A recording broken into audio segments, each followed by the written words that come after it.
Everyone has one thing, you think? I mean, everyone's given one special thing, right? That's right. Everyone's blessed with one special thing. Voices of the Omniverse.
Everyone's blessed with one special thing.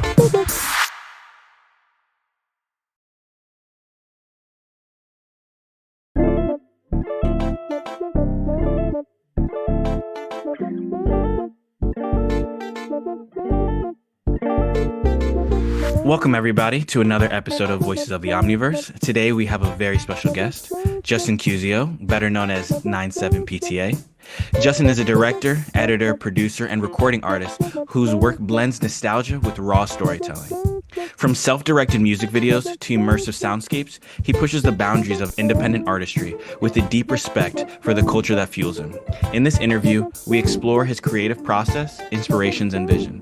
And remember, this is not a podcast, it's a conversation in rhythm. Justin, welcome. Dude, what an intro, man. I don't even know. I'm not going to follow up anything that interesting, dude. You made me have to sound like a visionary. I'm just a guy hanging out, man. I like it, though. I like it. That was really well spoken, dude. But tell me a little bit about yourself. Tell me about what you've been working on recently, or, what your plans you might have for the future right now. Like, what's going on? Dude, yeah, so as we said, my name's Justin Ciuzio. I'm a recording artist, audio engineer, video producer, music producer predominantly as of late, based out in Westchester County currently, traveling into the city for certain gigs and recording opportunities. Direct on my own videos with my videographer Gianni Mogrovejo and sometimes a mutual friend of ours, Peter Terracone. I've been, I just put out an album last year on May 31st called Still Outside. It's my fourth independent release. Other ones being Death of Cinema, Drug Addict, Videodrome, and How Does It Feel to Be Lost. I've been at it since late 2018. I got into producing music during college. We can talk about that a little bit at some point. And I've been making videos and editing videos since Naruto AMVs were a thing, dude. That's amazing. I put a mean Linkin Park song over a Naruto fight, dude. My Numb Encore Jay-Z Linkin Park Naruto Sasuke fight video was a smash, dude. But I'll never tell anyone where to find it. You could probably find it somewhere. I feel like I've watched it by accident now. Yeah, literally. That's hilarious.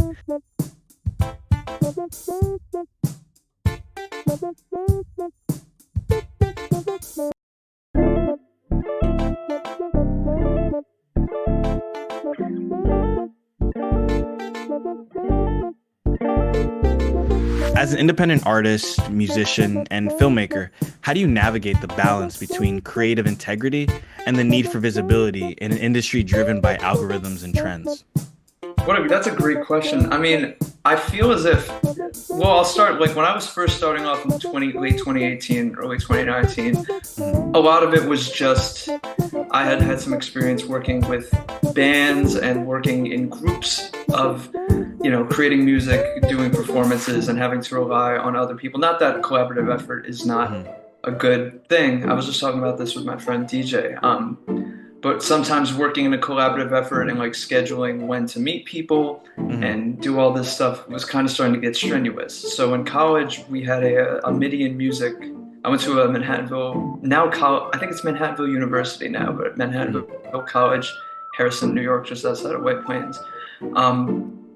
There was a course MIDI in music, and I learned how to use digital audio workspaces, producing music myself, and I was just kind of making music that just was an amalgamation of all the stuff I loved growing up, blending elements of cloud hip hop, pop music, some elements of indie rock, the self-made sounds of Zach Valier mixed with the soundscapes of sort of psychedelic, almost Tame Impala, Pink Floyd adjacent, and then sort of the weird out there thinking of an artist let's say a Tyler, the Creator, or JPEG Mafia, just trying to expand myself or expand my horizons. And at the end of the day, I used music as sort of a therapeutic tool. It came to me in a very sort of directionless point of my life where I felt like things were sort of at a dead end, and the only way that I could get it out was like not with therapy as maybe I should have, but like just kind of just saying whatever I felt like saying on a song, and it sort of writing itself. And at the point, this was like early 2019, and then I sort of took a break from it come early 2020, and that was around the time when the pandemic hit. Right. And every artist had to get on social media to promote themselves. They couldn't do a concert. Right. One of my favorite things to do is put on a show. I love doing a live performance. We couldn't do that for like just about like a year. And so we were in this place where like, okay, now digital marketing for yourself as an artist is so prominent. Yeah. It's so prominent, but sometimes, and I'm not dogging anybody who does like the game, but it's like people were doing like did I just make song of the summer and like doing a song and dance, and like here's me dancing in my local supermarket doing a handstand in the frozen food aisle so you'll stream my new song, I miss my ex-girlfriend or whatever. Yeah. And it's like, and it's like, dude, you're doing a handstand in a supermarket. Like, why don't you talk about like the actual song itself? Like, I love people who like one of my favorite things is like when people, I guess, like go through the production process or like promote their songs using like they go in their digital audio workspace, or they show you an old picture that relates to the song. It's like, oh, this is a song about my grandfather, he passed or whatever. But like doing the whole gimmicky thing of like, right. It's sort of for a little bit felt like that.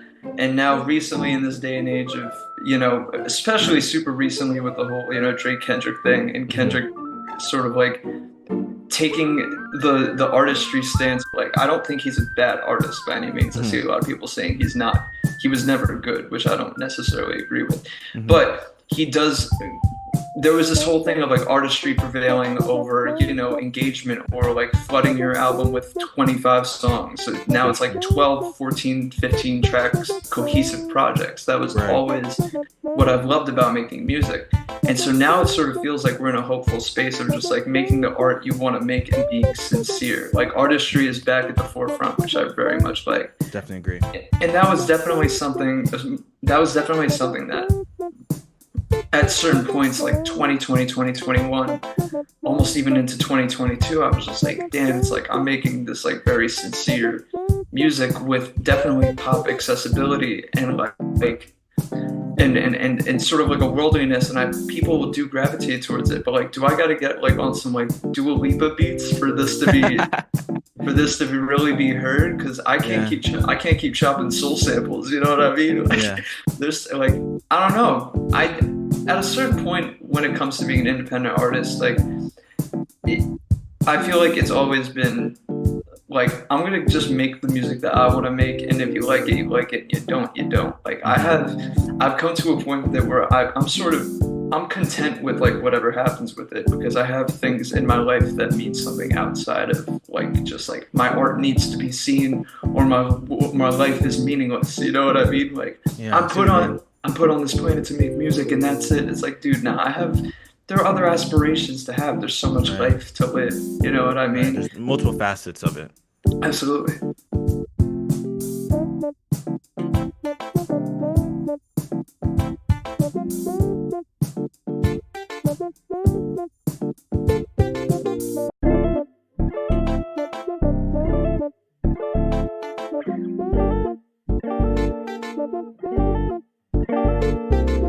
Yeah, I think you made a great point, especially in regards to what Kendrick Lamar is doing in terms of, putting artistry at the forefront.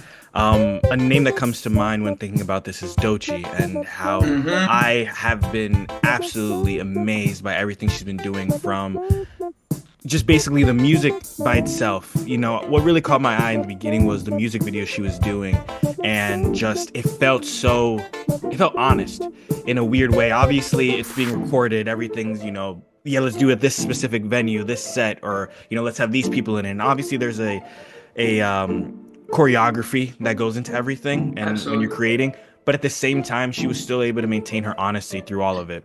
I think an even bigger point is, with her Family Matters kind of sitcom spoof where she was with Denial Is a River, it was brilliant. It was like you took something that was so, truthful to you, but then you're also connecting it to something that she probably watched as a kid or her family watched, or like, it's just, you're taking, as you were saying, multiple facets of your life and how, there's more to yourself and there's more to life to live. She's taking all those parts of her life that she lived and she's putting it back and feeding her art, feeding her work. So I feel like you really get to connect with them because you get to see how they love and what they love. And I think that it says a lot about an artist, and I'm very excited to continue to see artists, going in that venue and that route. I absolutely, dude. Doechii is class, man. Amazing. I got put on through that Boom Bap song that had a single to it. Yeah. She had Nissan Altima, I think, beforehand, and some other songs. But I heard Boom Bap, I think, just like on my Twitter page, and I'd seen the name Doechii. I had friends that like really liked her music, but I never really just like tapped in like that. But I listened to that and I was like, this beat is nuts and this song is like funny and like really, it's fun to listen to. And and then I hear like Nissan Altima, and then I check the whole album out as per recommendation of my friends. I'm like, dude, that's what I'm talking about with like sincerity in artistry. Is like, you can I feel like I know her as a person when I listen to it. You know what I mean? Exactly. I love music that makes you feel like, that's kind of the music I want to make, is like when you listen to it, it's like, okay, I actually like know things about this person's interests.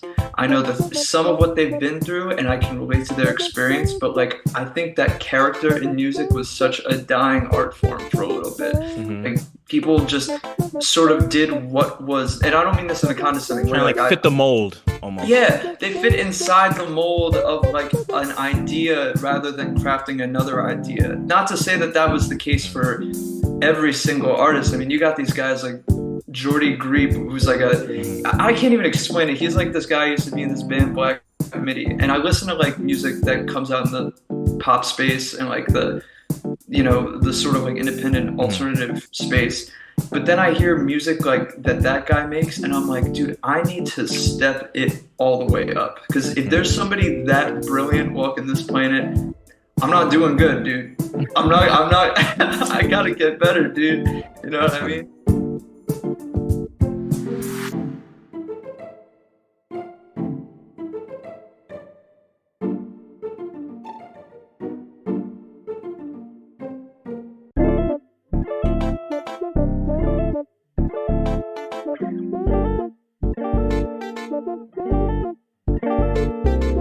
Trying to bend and finagle your way through all these, facets of, how we were just saying, the different aspects of trying to maintain yourself in these trends and whatnot.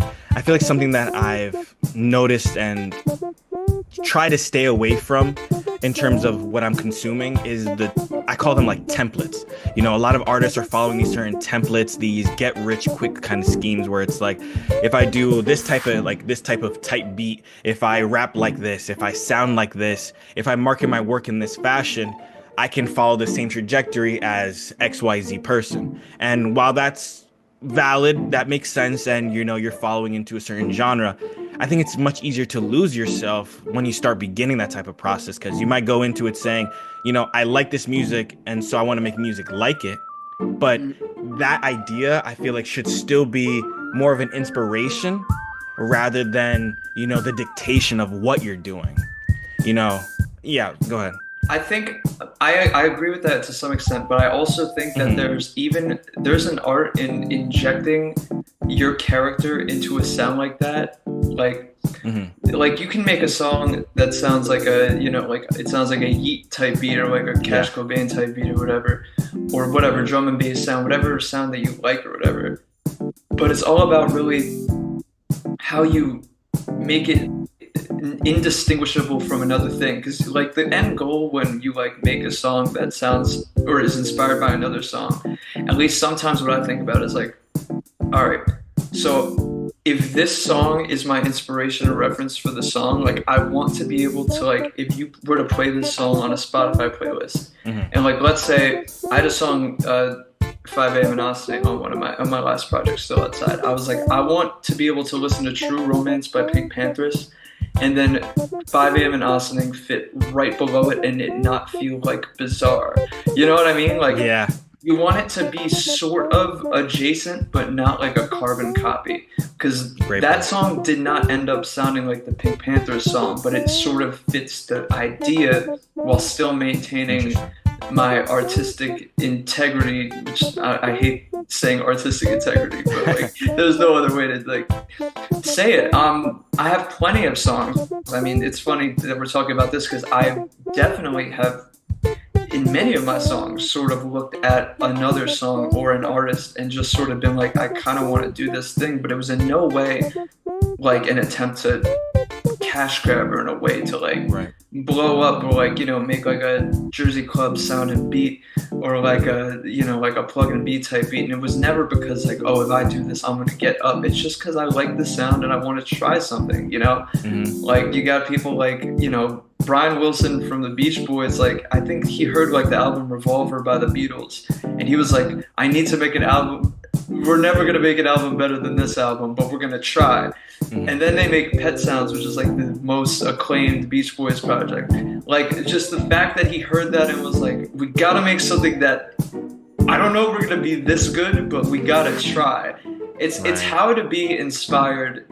There's like inspiration and then there's like mimicking, you know what I mean? I love when you can hear tints or flares of another artist in an artist that you like a lot of people with the new GNX Kendrick. Like Kendrick has never sounded like that. He has never sounded like the way that he does on like Not Like Us and like Hey Now. And like I feel like a lot of it people are saying he really is borrowing from people like Draco the Ruler and like sort of like Nipsey and definitely Tupac on the one song is like you're reincarnated, I think. Yeah, reincarnated. Like he definitely listened to that and used sort of mimicry and inspiration as a point to build his world. So I don't really, because some people, you know, mistake not stealing. I don't want to say stealing, but trying to be something that they heard and like with and don't do anything new with it. When you just make the same song, you know, it's not an innovation, you know, there's not like that next progression, evolution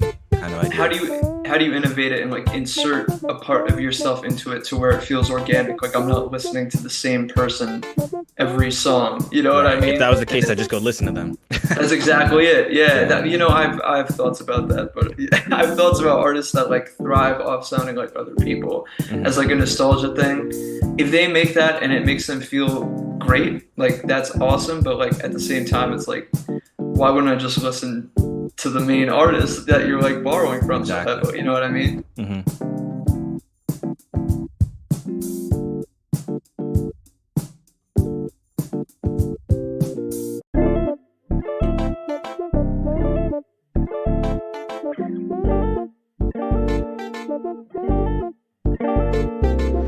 I feel like a lot of your work is full of nostalgia, but also deeply personal reflection.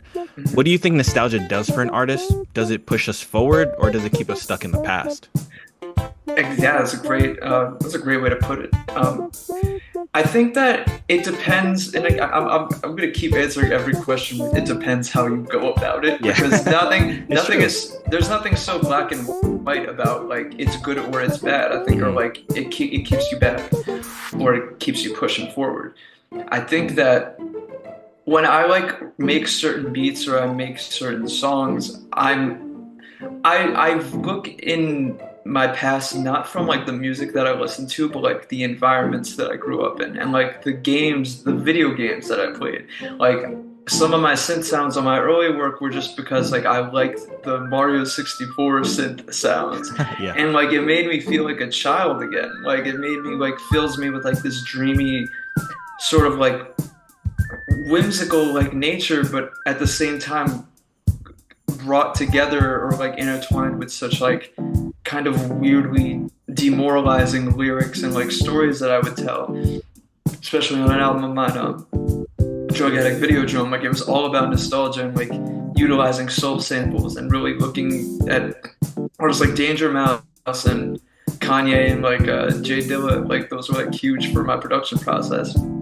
But at the same time, I inserted a lot of my personal experience to it, so it felt kind of like a really messed up, like it felt like you took like an old vinyl record and like some guy just started rambling about how much his life sucks over it. Yeah. It's like I think nostalgia it's such a huge factor of what pops off today. Definitely. I mean, every hit, not every. I don't want to, detest any, like, but a lot of hit radio interpolates a chorus from a pre-existing song. Exactly. Yeah. I've been a G, throw up the L, put up the A, M. Like, yeah. that is Glamorous by Fergie as a Jack Harlow song. Yep. That's one of the better ones. I actually like that song, but it definitely it's feeding off of that. Coi Leray had like one or two that I think was the same. It was the same kind of effect. Yeah, and I think you could do it creatively. I think one of the only subgenres that like was able to do that and had it not feel corny was like when Cash Cobain was producing like the Jenny beat, and he uses all those R&B samples. JPEG Mafia does that too, actually. He takes like Backstreet Boys samples. I love his production. He's a nutcase, dude. It's insane. There's something wrong with him, I think. No normal person can do that. No.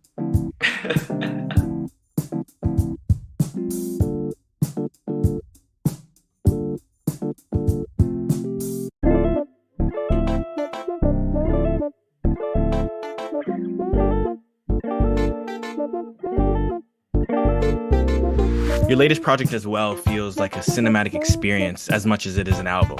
When you're creating, do you see your music visually first, or does the sound dictate the vision? I think, I've never even thought about it like that. I think that like my process with making music is that for the past like 2 projects, which sounds like not that many, but like I take like 2 years to make an album. I'm not a pump out an artist or pump out an album every year artist. Mm-hmm. You know what I mean? I think the way that it usually goes is I'll start with like 2 or 3 demos, and then I'm like, oh, these kind of work cohesively. Like I'm gonna make a project now. So like the first couple songs I did for Still Outside, the last project, were I think it was like Brooklyn, Decision to Leave, and 13. Those were like the 3 first songs I made for it. Yeah, I love Brooklyn, by the way. That one's awesome. Thank you. Everybody really likes that one. That song is so funny because it's one of my most hectic beats, and I made it like laying in bed about to go to sleep. Like it's such a bizarre. That's when the magic happens. Yeah, right. It was like 11:30 at night. I was just kicked back with like some jammies on, making techno like drum and bass. I was like, what? I don't know what's happening, man. Mm-hmm. But my point being is that like Brooklyn, I felt really set the scene as like a first song. Like I didn't know what the album was gonna be yet. Decision to Leave, I think, came before 13. I think so. So it was like I made Decision to Leave first. That was the first song I remember recording. 13 was a little bit after, and then Brooklyn was well after. Mm-hmm. So 13 and Decision to Leave were created out of a development that happened in my life. Two maybe last year, and it was just in reaction to that. And then Brooklyn was like, it was sort of related to that, but I also wanted it to sound like I was like trapped in a rave somewhere. Mm-hmm. But then I would accidentally like slip in these lyrics because a lot of Still Outside wasn't it wasn't a written album. I punched in like pretty much every line. I would just think about it and just say it, and then I would just like write it down later. But a lot of it, I would just say things that also related to Decision to Leave and to 13 about like themes of like, abandonment or like hopelessness or like heartbreak and all that. I'm like, oh, so this is like a cohesive idea, and it like starts to form itself. It accidentally formed into an idea, and then I make Escape from New York, which is the last video I put out, and that's like the next song I make after Brooklyn. I'm like, okay, Brooklyn and Escape from New York have to be next to each other because it fits so thematically. And then it sort of just enveloped into this like, okay, I'm gonna make like a really campy, like out there like I like to describe it as like an 80s coming of age movie or something, because like a lot of it was made to be like looking out on top of a mountain with your like with like your college jersey on or your college like canvas jacket on, and you're like, man, I can't believe life is really happening, dude. Like there's so many songs on that you just look off into the distance and you're like 100% agree. You're trying to make sense of what's happening in your life, and like it feels really triumphant and hopeful. It feels like one of my more like hopeful sounding and not as like depressing projects. Mm-hmm.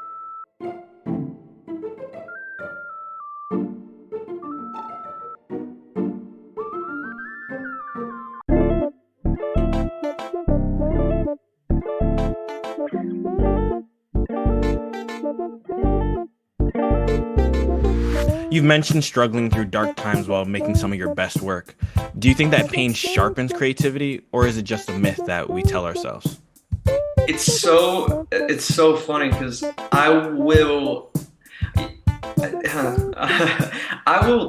go on record in saying that I have made some truly phenomenal music while going through some really terrible things or inflicting like not like, you know, like horrendous terrible things to people, but like being like unfaithful and like abusing drugs and like not showing up for my loved ones and not showing up for my family and like, you know, shutting my friends out and like becoming like a hermit. And since you don't have anybody, you have nobody but the mic and like your laptop.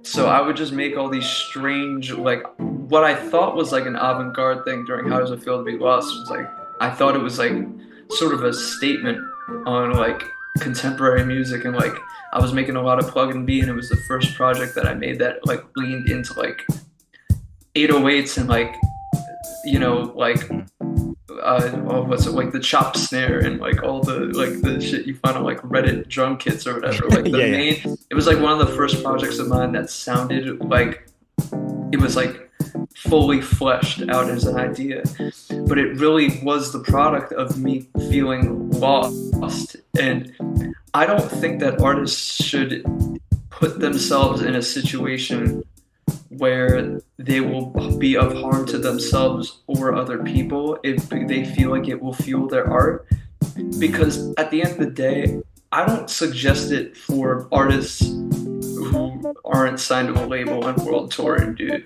Because at that point, like, if you're an independent artist and you're like looking at like artists like Mac Miller, who unfortunately passed away very young for, you know, what he was going through, and artists like, you know, I'm trying to think like The Weeknd, you know, Frank Ocean, they're all like heartbroken or like abusing substances and all that.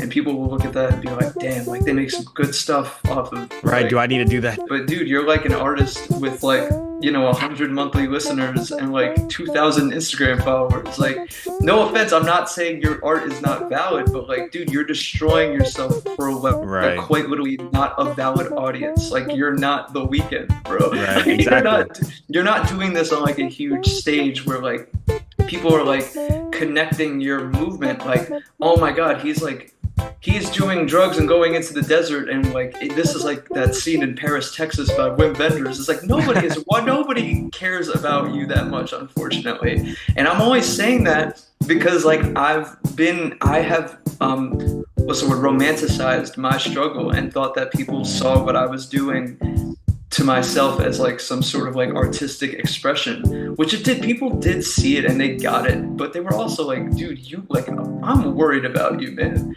Right. Did you ever see the Back on the High video that Peter did with Nick and Adam? No. That was a video we did in like 2023, I think. And that was the one that was like, it was sort of like making a joke about like artists who like struggle to create some sort of like image for themselves, and it was sort of me like trying to make it evident how ridiculous that looks. You know what I mean? It's like Definitely.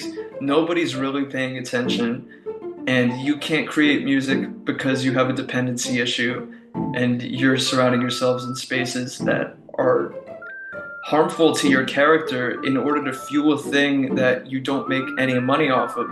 You know what I mean? Right. There's so much there's so many things to look forward to in life, and you don't have to make terrible decisions, and you don't have to suffer to make great art.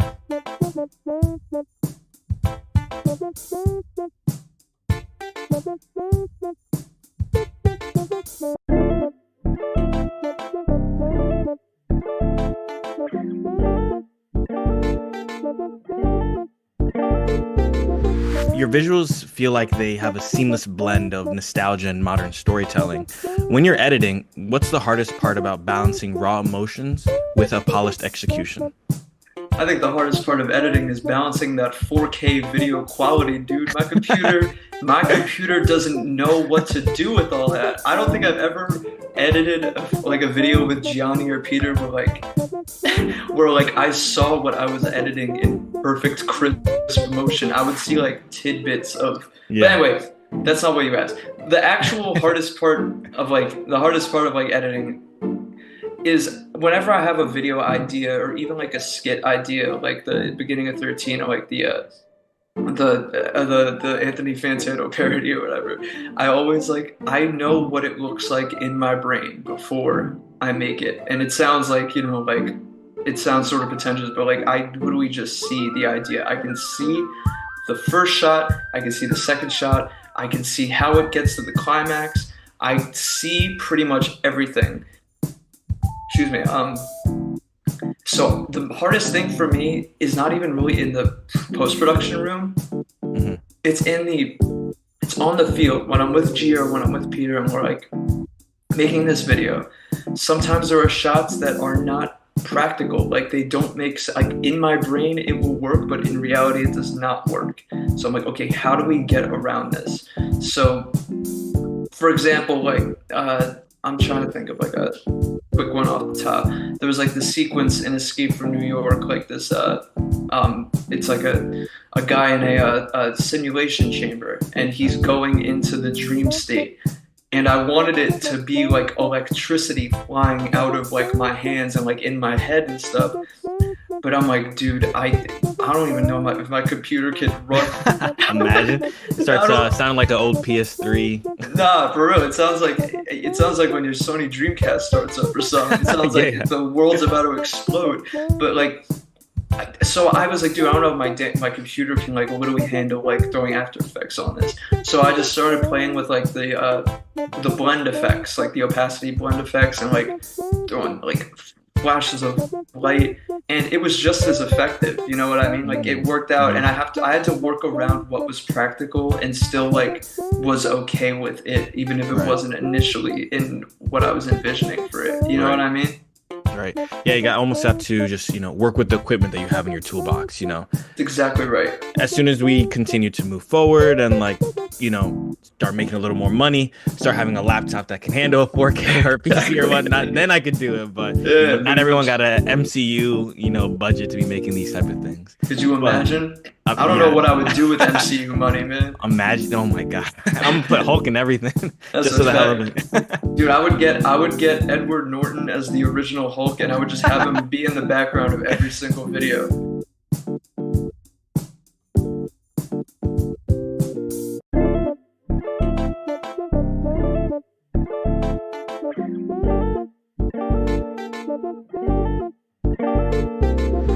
You described some of your videos as controlled chaos.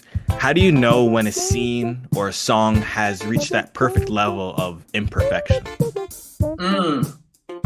Man, do I thrive on imperfection, man? I think that's the one word I want on my gravestone, dude, is imperfection. When I start making music, if I'm in the mixing process or the production process, I'm actually trying to make the most perfect thing that I can. But it's a process of okay, this time this is going to be perfect. This is going to be the perfect song. This will be the perfect mixed song. It's going to sound beautiful. And then I realize and this is fine, but I just realized I am not good at mixing music, and I'm not good at certain things. I'm not good at side chaining. I don't understand why people put high EQ on their songs, because whenever I do it, the S's are too harsh and everything sounds terrible. And I'm like, well, I'm just not good at it, so I need to accept that and just do the best that I can. And I think that in part, like Still Outside and even some of the pop cuts on like How Does It Feel to Be Lost, like Willow and like I'm trying to think what else, like Dugout, those were songs that I wanted to sound like radio ready songs. But there are those slight tints and imperfections that do it.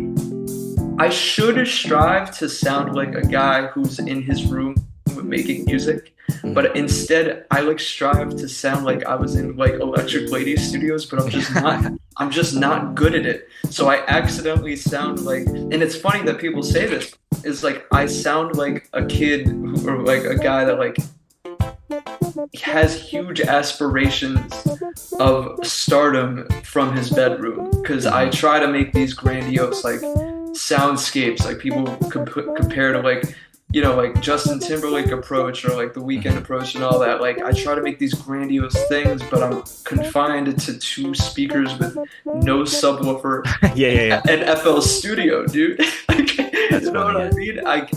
I can't, I'm not at the level of like a huge multi-million-dollar studio, but like I go into it, I'm like, I'm gonna put myself in the position that I am, because even if I don't make the best product, I can't say that I didn't try to give it my all. The worst songs that I make are the ones that I make it in like 3 seconds, because I know I had said something about not romanticizing your struggle, but I do sort of romanticize the struggle of making music, like the mixing process. Oh, I like that. That's interesting. The like you got a file in your phone. We were talking about this before the interview. It was like you got 70,000 files in your Google Drive that says Final 42, Final 43, Final 44, and the only thing that you're changing is like the mid-high section of one snare. You know what I mean? Yeah. And I'm sitting there like losing my marbles. I'm like, oh my god, this one S that I say, like this sound. Nobody's gonna want to listen to this song because of this one S sound. Yeah, and meanwhile, everyone just completely overlooks it. And that's honestly, I swear people ask why it takes me so long to make music. Like, it takes me so long to make music because I am hyper fixated on every syllable and like every single sound. And I wish that it was because I cared about it myself, but I really do think about people listening to it and being like, wow, this song is ass, dude. You know what I mean? I wish that I could say, I do make music for myself, like the production part of it and the singing part or the rap or whatever I might be doing. A lot of that is for myself, but I can't act like that I'm not also thinking like, damn, I kind of want this to sound good, that like you can play this to people and it not be like buns, you know what I mean? 100%.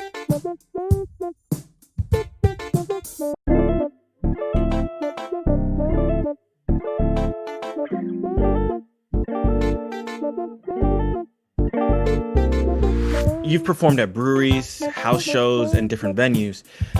Do you approach an intimate show differently than a bigger stage? And what's your process like?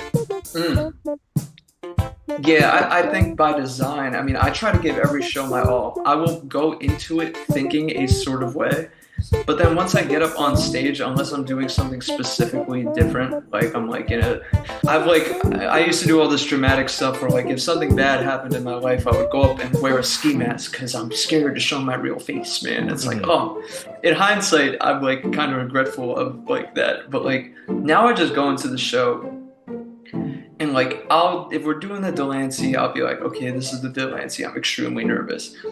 Or if it's the brewery, I'll be like, oh, it's the brewery, I've done it a million times, it's fine. As soon as I get up on stage, I'm just in a medium. Like I'm in a part of like, I'm at this like equilibrium that like just sort of is my onstage persona. And thankfully that onstage persona is fairly level-headed, man. I feel like I've been acclaimed for stage control and like, you know, getting audience engagement and like, you know, having good on-stage banter, which is nice. I feel very validated in my live performance. Like that's one of the few things that I'm like at least 95% confident in, because you can never be too confident. No, yeah. I love that just because, seeing you specifically like at the brewery in Austin, that was Sing Sing Kill Brewery. That's right, shout out Sing Sing Kill. No, yeah, I was immediately impressed by, how you were just saying your crowd work, where it's almost, I think there was like an audio feedback or like there was some type of issue, but you were able to keep everybody so engaged. Your whole setup with the TV, the props that you had. I think the whole process of it was extremely well done, but you kind of carried yourself in an almost like a stand-up comedian kind of perspective, where it's like, you know what, something's going on, but let me keep talking about this, and then we'll get back into the run of the whole show and whatnot. So I think there's like you have a great way of balancing unexpected things while also working towards the things that you expected and you planned for in your performance. Yeah, that's I know exactly what you're talking about too with the audio thing. It wasn't driving me nuts, but it was like the first song, and I realized I was having terrible monitor issues, and I was just like, I can't, like, Conan O'Brien has, I don't know if you've seen the Hot Ones episode with Conan, but like his main thing is he says never let the audience know that they're getting a bad show, because you have to have them think that they're getting the best show that they can get, like in this situation. I did a show at the Delancey. I mean, it's over now, but the last show I did, the Delancey, I was getting over like this horrendous fever, and I went up there and like I was out of breath, like I was some of my like high notes were short, and in my brain I'm like, dude, this is not going well. But I don't tell the audience that. Yeah. And then I get off on stage, and like one of my friends is like, that was like the best your voice has ever sounded. I'm like, are you? That's not true. That can't possibly be true. Yeah. But I guess it's just like, because it's a big deal to be going up there and doing your thing, and people have a certain aura about them when they go up on a stage and create and do something that they created themselves. People aren't as hyper fixated on that. So when you go into something being like, man, this is not going the way that it should be, or all that, then they automatically are like, oh, I could be doing something better than this now. You know what I mean? Right. And as for like the stand-up bits, or like the mingling in between songs, like 95% of it is I don't know what to say. I don't know how to talk in between crowds. So I'll just be like, yo, dude, thank you guys so much for being here, man. And then I'll just start talking about like what I was doing when the next song, like what was going on in my life during the next song. I think I've like told this entire story about one of my songs before doing it at the brewery show, and then I immediately was like, that was like a 3-minute long story. It did not need to be explained in full. I should have just played the damn song. Yeah. I think that's all part of the process, and it's funny that you were even mentioning that, you thought you were, on the Delancey, you were having, an awful performance, or at least you weren't hitting the notes you wanted to hit, and then you have a friend telling you that they think this was one of your best performances. I feel like that goes right back to how we were just talking about when editing music, and you're like, you're trying to lower the S sound, or you hated the way you said an S here, or like you hated the way that hi-hat sounded, and the audience doesn't even pick up on it. As long as you're, I feel like that's a huge part of when you're producing music, or honestly, forget about music or even creating anything, just presenting yourself in life. Confidence is the number one thing. I've seen so many videos of people sneaking in backstage or something because they acted like that they were supposed to be backstage. I know what video you're talking about. I feel like the guy's like, hey, what's going on? I'm like, yeah. Them, and they're like, oh yeah, go in. Exactly. So it's like, it's all about how you approach things with the utmost confidence.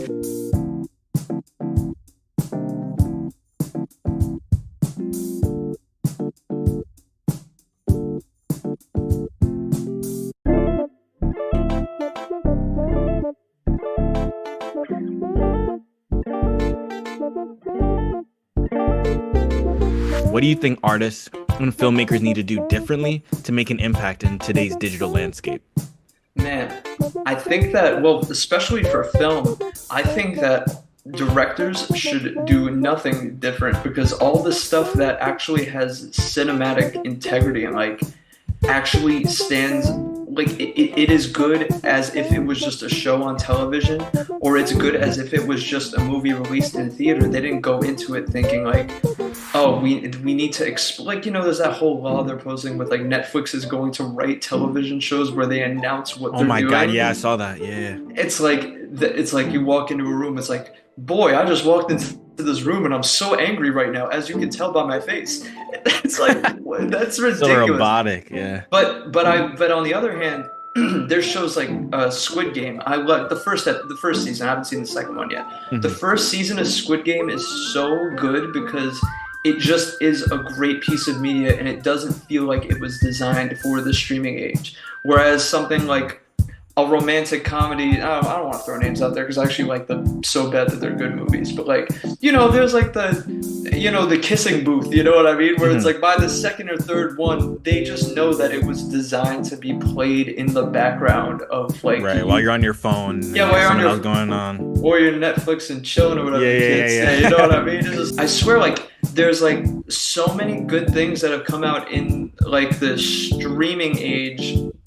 I think that some direct to streaming, dude, I mean, say what you want about the longest movie this guy's ever made, but like Martin Scorsese released The Irishman to Netflix exclusively. Like, it was like a 3-hour long movie, and it was distributed to Netflix, and it was a great film. And I don't think Martin Scorsese was sitting there being like, all right, we got to angle this camera this way because the Netflix subtitles are going to be on the bottom. Yeah.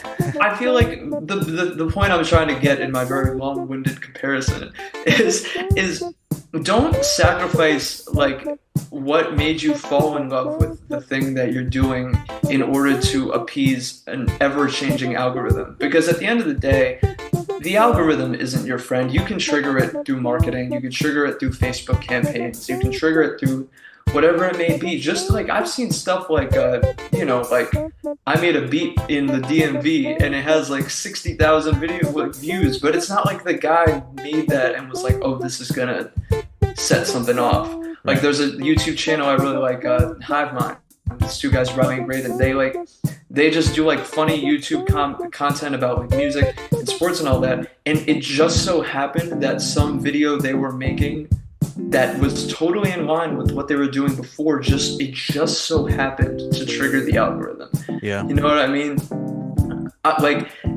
I've never created a song that I like in some part of my brain was like, I'm only releasing this in hopes to get somewhere with it. I just put things out and some things resonate with others. You never know what the next thing you're going to do. You never know if the next thing you're going to do is like some like insane departure or like from what you were doing before, like a big risk, but you do it for yourself. You don't do it to appease the big technology and big cyber IT businesses. Right. Trying to catch up to whatever the algorithm's trying to feed out, like craft the algorithm to what you're trying to put out almost. Yeah, man. Do you think that Tommy Richmond song was what the algorithm was looking for, dude? Yeah, like it just happens sometimes. It just so happened to go that way. He didn't have no Dua Lipa beats. He had a he had a ridiculous like beat and like 90s boy band vocals or whatever, like 90s R&B vocals, and it worked. You know what I mean? It was different. It stayed within the realm of what he was making. You know what I mean?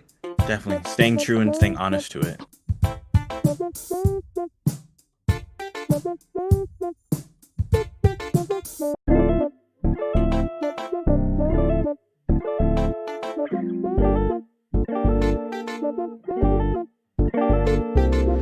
Let the people know how we can get in contact with you, where we should be streaming any of your work, whether it's YouTube, Spotify, Apple Music, all of that. Please let us know. Give us a download. Ladies and gentlemen, I can't help but first and foremost thank the wonderful Adonis from Omniscient Studios for having me. First and foremost, if you're listening to this episode because I'm in it, you're like a fan of mine or whatever, please go and support everything that Omniscient Studios is doing. Thank you. This guy is an extremely hard worker, and there's people who do things because they just want to in on the business. I don't see a semblance of that in this guy. Thank you. This guy is, ever since we first, reconnected in whatever, like middle of last year, I was this guy's drive is going to get him somewhere. Thank you. So if you want to check out anything about me, Mr. Justin Ciuzio, well, you could first and foremost just throw me a follow on Instagram.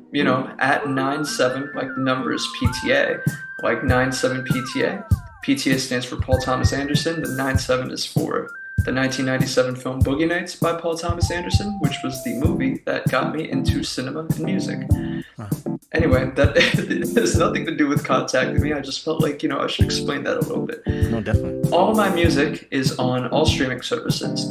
The stylization of that is the words 9 space 7 space PTA. So NINE space SEVEN space PTA. All of my music is on there. You can see my videos on YouTube via YouTube channel the same name. Everything is mixed, mastered, produced by myself. All videos directed and edited by me. Shot by either Gianni Mogravejo at Kid Gianni or Peter Terracone at Peter Terracone. Or, anybody else I was collaborating with. Oh, Balape Beats. You'll find him. He's tagged somewhere on that. I just hope that if you listen to my music, that it resonates with you somehow, and that you come away with it looking. You learn a little bit about me, and at the same time, you realize that whatever you're going through in life is not central to you. There's people going through things all around, and there's people with the same tastes as you. And, if I can do this ridiculous stuff, then if you have aspirations to do it, then you can do this ridiculous stuff, man. That's the beautiful thing about art. There's no boundaries. There's no things stopping you from doing the things you want.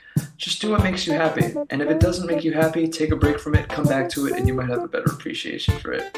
Yep. And that's what I got with it. And you heard it here first, folks. All right. Thank you, Justin. Of course, man. Thank you so much.